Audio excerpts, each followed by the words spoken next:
I think the main thing I want to talk about is the campaign that has been, the support that everyone's given. The Fair Play campaign has just been amazing. And when we started it, there's just been a few of us at the beginning. We did that crowdfunder and we raised about 20,000. We used that money to get branding done, the website redesigns and all these great leaflets, postcards and this guidance booklet made. And I was hoping that a few people would go out, wear the t-shirts and hand things out, but the amount of people that have been involved has been absolutely incredible. I've been really blown away by it, and we've got about 26 different local groups across the country going out every weekend and in the weekdays, all wearing the t-shirts, speaking to the public. And I think this is a moment where we will never go back from this point, because now we've broken that that bit where we think we can't speak in public, but actually we can. Anyone can, because we've all been out now talking to the public, and the public actually want to know. You don't get the aggression you get on Twitter. People want to know. People are completely in the dark that there's even a consultation going on. So the work we're doing and everyone's doing by communicating all this is essential, because we've got a government consultation on at the moment about a change in the law and nobody even knows it's on, let alone that they have to fill it in or what the issues are. So what I love is that we've got just ordinary women doing this. None of us are professionals. None of us, I'd never done campaigning before in my life. I just accidentally got into this, to be honest. And then, here we are in the middle of a big campaign. But we're just ordinary women talking to other ordinary women, saying what's going on. And people are glad of that. People are thankful.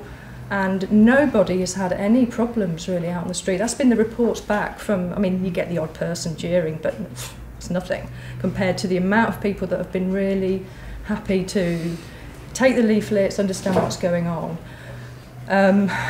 The website, we've had loads of extra hits. We've had, because we can see new users coming to the site, and we've had, I think the last count was like 12,000 new users.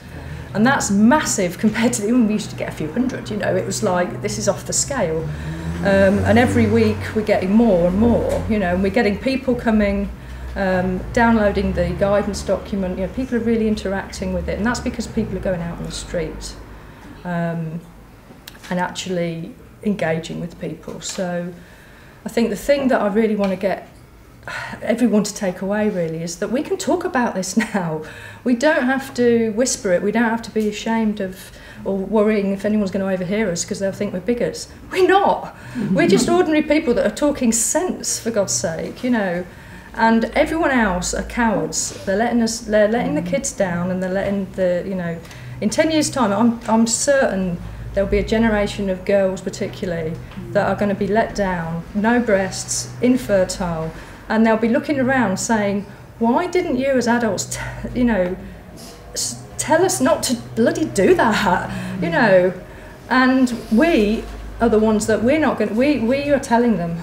It's the other, it's everyone else that's turning their back on that generation. So I feel proud to be part of this, because I know we're doing the right thing, and that's what keeps me going all the time, doing this work, because everything we say is through actual compassion and caring. There's not anyone in this room that is bigoted or has no caring. We're all here because we care about what's happening.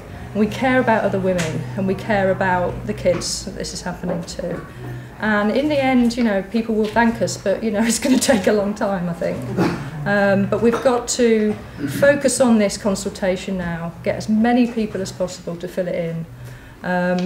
I've brought loads of leaflets with me today, so please take some, pass them to friends, leave them places, just get the message out there, because we've just got 3 weeks left. I think it's just 3 weekends. It's hardly any time really. And we've just got to we've got to show the government and any future government that comes that women care about this, and the proof of that is going to be in terms of numbers on that consultation. So that's all, at the moment, that's all that matters to me, is getting consultation numbers up. You know, after that we can talk to MPs, after that we can do other things, you know, that's other things for the campaign, but that's why Fair Play is focused solely on the consultation.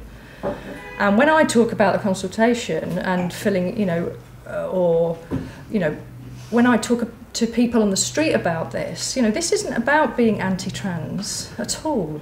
This is about a really bad law that's being proposed. Self-identification, changing your birth certificate, having the choice to change it, is the most ludicrous law there could be. And it's not based on anything rational. You know, we don't make laws like that. So, you know, this is the government that's letting us down. Politicians are letting us down by even considering this as a concept. And that's what we have to make sure the public knows. This is a stupid law. It has to be stopped. You know, none of us here wants transgender people to be discriminated against or harmed or have a you know, any hate whatsoever. But that doesn't mean that someone's changed their sex. You know, we have to stay in reality here, and that's all we need to get across, I think, in this period here, and get people to fill the consultation in and make sure the government knows that we won't stand for that. Because just the last thing as well, just to say, is because if this law goes through, trans women will be women. You know, we are literally, that's what we're fighting for here. You know, they will be females. They will be as female as all of us, apart from some of us who are not in here. But you know what I mean. So there'll be no difference in law at all, and that we can't let that happen. We can't let that happen because, you know, women, we need our own legal identity so that we can fight for our own laws. We can't share that with another group that has different needs. That's not the way rights work. It's silly to do that. So there's so many reasons why this shouldn't go forward.